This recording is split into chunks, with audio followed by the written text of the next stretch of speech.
খেলা দেখছি, ঠিক আছে আমরা সব। কাকা কিছু বলো। এখন খেলা দেখছি, কাজকর্ম নেই, কি আর করা যায় বলো ভাই গো। কাজকর্ম কি একদমই কম? একদমই কম। বলো আশা করি সবাই ভালো আছেন। তো যারা ভাবছেন যে সোনার কাজে আসবো তারা মোটেও এই ভুল করবেন না। এখন সোনার যা পরিস্থিতি, দিন দিন সোনার দাম আগুন, যার জন্য আমাদের কাজ নাই। এখানে সবাই দেখতেই পাচ্ছেন, বসে আছে সবাই, দেখুন। আর ঝুলছে বেগুন। কি মোনাদা তুমি কিছু বলো।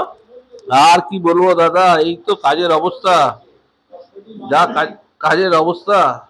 তোমার কত গ্রাম কাজ আছে আজকে? আমার 15 গ্রাম কাজ দিয়েছে। তাহলে এভাবে সংসার কিভাবে চলবে? স্যার কিভাবে চলবে ভগবান জানে, ভগবানের উপরে ছেড়ে দিই। এই মুহূর্তে তোমরা সব দেখতে পাচ্ছ যে ভগবানের উপর সবাই সবকিছু ছেড়ে দিয়েছে, ঠিক আছে? কি বলবো, সব ছেড়ে দিয়েছি।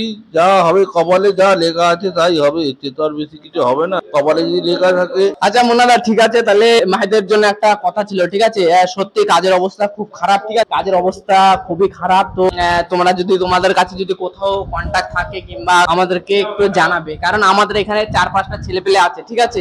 তো তাদেরকে নিয়ে আমি ওইখানে চলে যাব, ঠিক আছে? তো কাজের সন্ধান থাকলে তো বলবে, ঠিক আছে? সো গাইস দেখতে পাচ্ছ আমাদের এখানে খেলা দেখছে। কি বলবো, এই খেলাটা দেখছি আমার হাত গা লেগেছে। খেলা দেখো, যে কোনো খেলা দেখার আগে এই যে মেজু ভাইকে সাথে নিয়ে দেখি, কারণ মেজু ভাই হচ্ছে খেলার অনেক কিছু বোঝে। কি আর বুঝি বলবো। এই দেখো আমরা টিভি দেখছি, আর আমরা আজকে থেকে ভিডিও করাই স্টার্ট করে দিলাম। এই যে আমাদের কাকা, কিছু বলো কাকা। কি আর বলো হয়তো, কাজের মার্কেট এরকম, এখন কাজকর্ম সেরকম নেই, কারোরই কাজ নেই। আরে এ দেখো মোনাদা কিছু বলতে পারছে না, বলছে এটা কি? মোনাদা বলো, কাজ কর্ম যা বাজার, ছেলে বলে কিন্তু বাইরে বসতে হবে। মোনাদা আগে কি বলছে? কাজের অবস্থা খুব খারাপ। কাজকর্ম নাই, পয়সা করিও নাই, তাদের দেখাও দেখাও, এখন লুঙ্গি পরে যাচ্ছি। পয়সা করি নাই, প্যান্ট কেনার পয়সা নেই। তাই হবে? বাটিলি বসতে হবে। তাই দেখো, কাল থেকে যাবো বাটিলি বই। লুঙ্গি ছিল, হাফ প্যান্ট হয়ে গেছে। ছেলে পেলের কি অবস্থা দেখে নাও।